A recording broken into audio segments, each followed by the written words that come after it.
आप सभी का short hand house YouTube channel पर स्वागत है। डिक्टेशन रामधारी गुप्ता खंड सेकंड अभ्यास 22-23-24 गति 160 शब्द प्रति मिनट। डिक्टेशन स्टार्ट होगी 5 सेकंड बाद।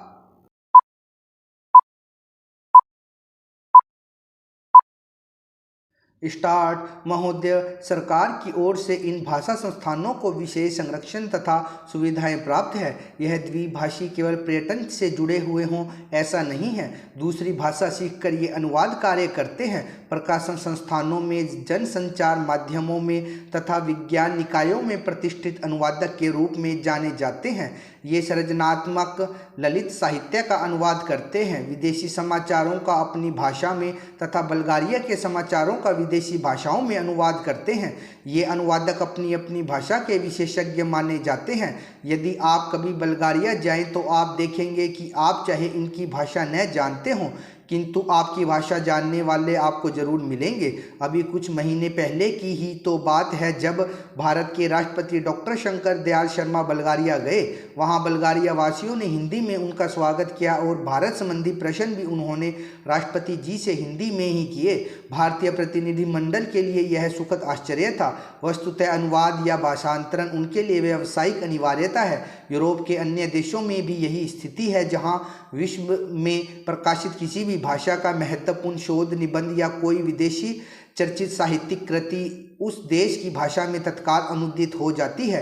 इतिहास साक्षी है कि ईसाई धर्म के प्रचार में अनुवाद की भूमिका कितनी महत्वपूर्ण रही है।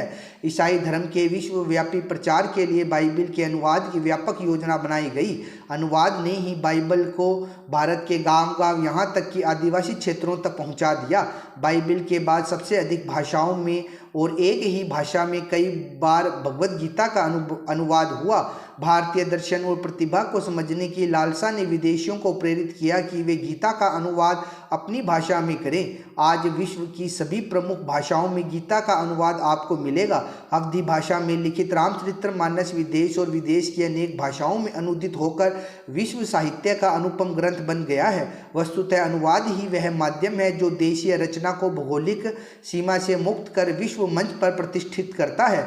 गीतांजलि की ख्याति का एक प्रमुख कारण उसका विदेशी भाषाओं में अनुदित होना भी है। अनुवाद दो भाषाओं के मध्य सेतु का काम करता है और दो संस्कृतियों को निकट लाता है। अनुवाद की नींव है दो भाषाओं का ज्ञान और उन भाषाओं पर व्याकरण और शैली की दृष्टि से ऐसा पूर्ण अधिकार कि अनुवादक एक भाषा भाव व विचार राशि को दूसरी भाषा में पूर्णतः इस प्रकार रूपांतरित करे कि पाठक मूल रचना की संवेदना से भी परिचित हो सके तथा अनुवाद पढ़कर उसे मूल का सा आनंद भी मिल सके। यही लक्ष्य अनुवादक के लिए समस्या उत्पन्न करता है और इसी में उसके कौशल की पहचान भी होती है। स्रोत भाषा का ज्ञान अनुवादक के लिए इसीलिए अपरिहार्य माना जाता है। भाइयों और बहनों, आज मुझे बड़ी प्रसन्नता है कि हमारे बड़े बड़े कृषि वैज्ञानिक और कृषि विशेषज्ञ अपने अनुसंधानों के साथ राष्ट्रभाषा हिंदी में प्रस्तुत करने के लिए पूरे देश से यहाँ एकत्र हुए हैं। मैं तो हमेशा ही कहता रहा हूँ कि किसानों तक नई जानकारी उनकी ही भाषा में पहुँचाई जा सकती है। आपने अच्छा किया कि श्री गणेश राष्ट्रभाषा हिंदी से किया। मैं तो चाहूँगा कि सभी भारतीय भाषाओं में राष्ट्रीय कृषि सम्मेलन आयोजित किए जाएं ताकि सभी क्षेत्रों के किसानों को पता चले कि उनके लिए इस देश के कृषि वैज्ञानिक कितनी मेहनत से नई नई किस्में और तकनीकें निकाल रहे हैं। अब से 3 दिन बाद हम नए वर्ष में प्रवेश करेंगे। मुझे बताया गया कि सन 1995 के वर्ष को यूनेस्को ने सहनशीलता का वर्ष घोषित किया हुआ था। शायद भारत में इसके बारे में ज़्यादा चहल पहल या चर्चा नहीं हुई क्योंकि भारत देश और भारतीय लोग तो है ही सहनशील। इसमें भी सबसे ज़्यादा सहनशील है किसान। आप खुद हिसाब लगा लो। इस तरह से भारत का किसान संसार का सबसे सहनशील प्राणी सिद्ध होगा। आजकल जाड़ा जोरों से पड़ना शुरू हो गया है, फिर भी उत्तर भारत का किसान शीतलहर की परवाह किए बिना आधी रात को उठकर अपने गेहूं के खेत में पानी लगा रहा है क्योंकि बिजली कुछ घंटों के लिए आती है। किसान ठंड सहकर फसल उगाएगा और फसल पकते पकते गर्मियां शुरू हो जाएगी तो जेठ की तपती धूप में वह खेतों में कटाई व मड़ाई का काम करेगा। यह जाड़ा पाला सहना और कड़ी गर्मी में पसीने से लथपथ होकर काम करते रहना, इतनी सहनशीलता बस किसान के बूते की ही है। फिर हिंदी बोलने वाला तो और भी ज़्यादा सहनशील है, हर हाल में जी रहा है। गेहूँ चावल विदेशों में किस भाव बिकता है और हम उसे क्या भाव देते हैं। हर चीज़ के दाम आसमान पर पहुंच गए हैं। महंगाई इतनी बढ़ गई है मगर किसान की मेहनत का पूरा मुआवजा देने में हम 10 बहाने बनाते हैं और किसान है कि बर्दाश्त कर रहा है।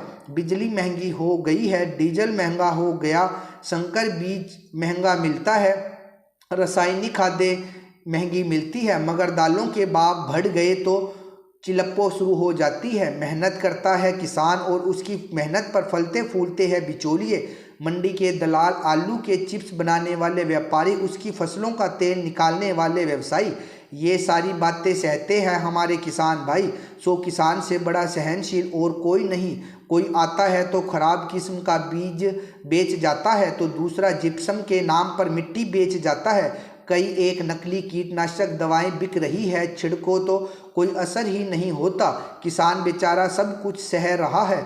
मैं समझता हूं कि यहाँ जो कृषि वैज्ञानिक हिंदी में अपने शोध पत्र प्रस्तुत कर रहे हैं वे भी बड़े सहनशील होंगे। भाइयों और बहनों, मतलब यह है कि अगर संसार को सहनशील बनाना है तो सभी लोगों को दुनिया भर में हिंदी भाषा का प्रचार और प्रसार करना चाहिए। ज़्यादातर व्यापार के लिए कच्चा माल तो किसान ही पैदा करता है, फिर किसान के लिए कृषि अनुसंधान के खर्च में दुनिया भर में कटौती क्यों की जा रही है। कटौती करनी है तो बहुत से और क्षेत्र भी है। अमीर देश सन 1990 में खेती बाड़ी को आगे बढ़ाने के लिए जो सहायता दे रहे थे वह थी 12 अरब डॉलर और 10 साल बाद 2000 में 2 अरब डॉलर की कटौती कर दी गई और यह 10 अरब डॉलर रह गई।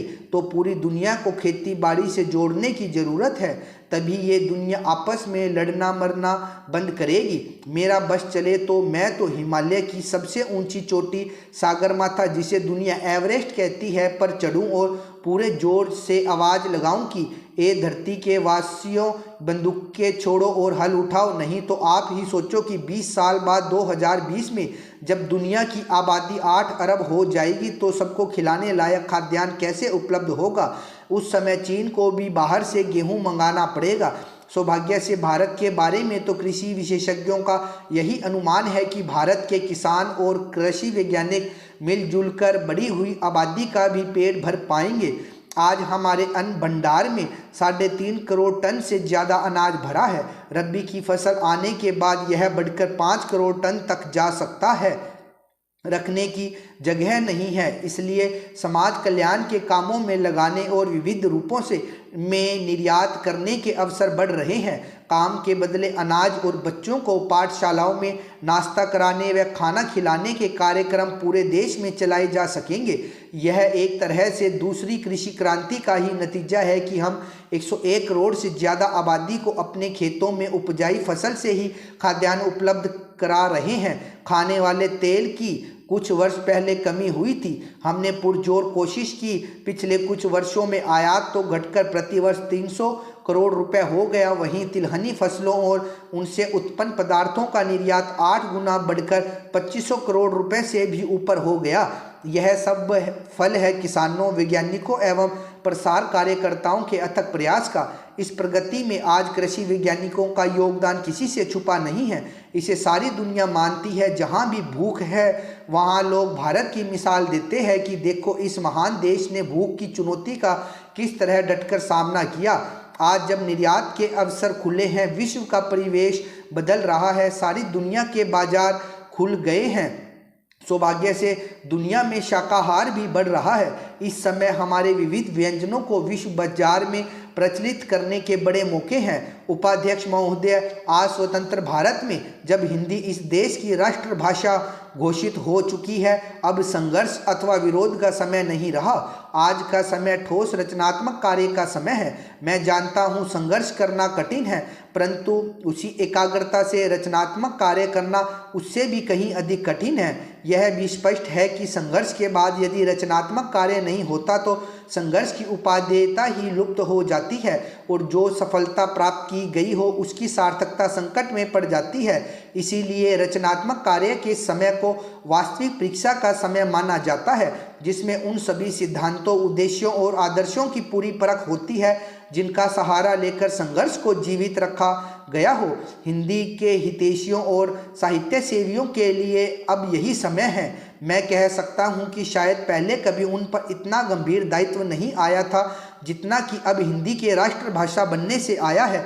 वह हम सब के लिए एक सद्भावनापूर्ण चुनौती के समान है। स्टॉप डिक्टेशन का बार बार लिख के अभ्यास कीजिए तथा इसे ट्रांसक्राइब जरूर कीजिए, और जिन शब्दों की और वाक्यांश की मिस्टेक आ रही है उनकी आप बार बार प्रैक्टिस करें। धन्यवाद।